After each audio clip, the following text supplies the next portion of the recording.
Technology வளருது தொழில்நுட்பம் வளருதுன்னு தான் யோசிக்கிறோமே தவிர இதில் உள்ள அட்வான்டேஜ் டிஸ்அட்வான்டேஜ் என்னன்னு சொல்லிட்டு நம்ம யாருமே யோசிக்கலைங்க. இந்த ஓட்டைகளை நான் கண்டுபிடித்து விட்டேன், இதை அடைப்பதற்கு என்ன செய்ய வேண்டும் என்று இந்த நம்முடைய தொழில்நுட்பங்களும் உலக தொழில்நுட்பங்களும் இதற்கு பெரும் பங்கு கொண்டு ஈடுபாடுடன் செயல்படுங்கள். அப்பொழுதுதான் நம்மளுடைய பொருளாதார நிலையும் பெருக முடியும், உலக நாடுகளின் பொருளாதாரமும் பெருகி யூடியூபர்களின் வாழ்க்கை வசதியும் பெருக்க முடியும்.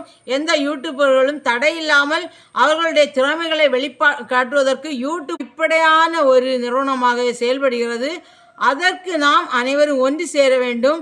சுதந்திர போராட்டத்தில் அனைவரும் ஒற்றுமையுடன் வேற்றுமையில் ஒற்றுமை கண்டு நாம் போராடியது போல இந்த மொபைலும் அனைவரும் தெரிந்திருக்க வேண்டும்.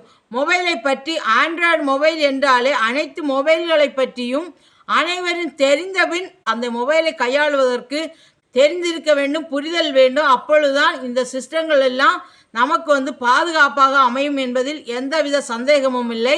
இதற்கு மேற்கொண்டு என்ன நடவடிக்கை எடுக்க வேண்டும் என்பதை நாம் அனைத்து நாடுகளும் ஒருங்கிணைந்து செயல்படுவோம். நன்றி, வணக்கம்.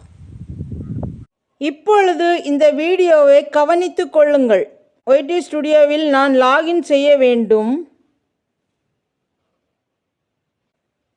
செய்ய முடியவில்லை. பொதுவாக நம்ம யூடியூப் சேனலில் லைவ் போடும்போது கம்யூனிட்டி மாடரேட்டர் அப்படின்னு சொல்லிட்டு வரும் பார்த்துடுங்க. அதில் ஆட்டோமேட்டிக் ஃபில்டர்ஸில் managing moderator, standard moderator, approved users, hidden users இப்படி வரும். அதில் paste the channel URL of the user to add as an approved user அப்படின்னு சொல்லிட்டு வரும். அதுக்கு நம்மளுடைய சேனலில் உள்ள யூஆர்எல்லை காப்பி பண்ணி அப்படியே இங்கே பேஸ்ட்டு பண்ணணும், அதுதான் இங்கே வைக்கணும். ஆனால் நான் பேஸ்ட்டு பண்ணி வெளியில் வந்தோன்னா அடுத்து சேவ் ஆகிட்டு தான் என்ன செய்வோம், வெளியில் வருவோம்.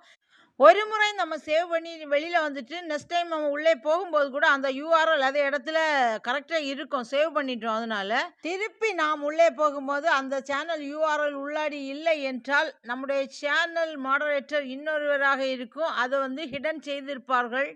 இதன் காரணமாகவே தான் நம்முடைய லைவில் போடுகிற வாட்ச் அவர் இங்கே ஆட் ஆகாமல் இருக்கும். நாம் வெளிப்பகுதியில் பப்ளிக் என்று வைத்தால் கூட இவர்கள் உள்பகுதியில் இருந்து விளையாடுவதால் நம்முடைய வீடியோஸ் வெளியில் உள்ளவர்களுக்கு ரெக்கமெண்டேஷன் ஆகாது.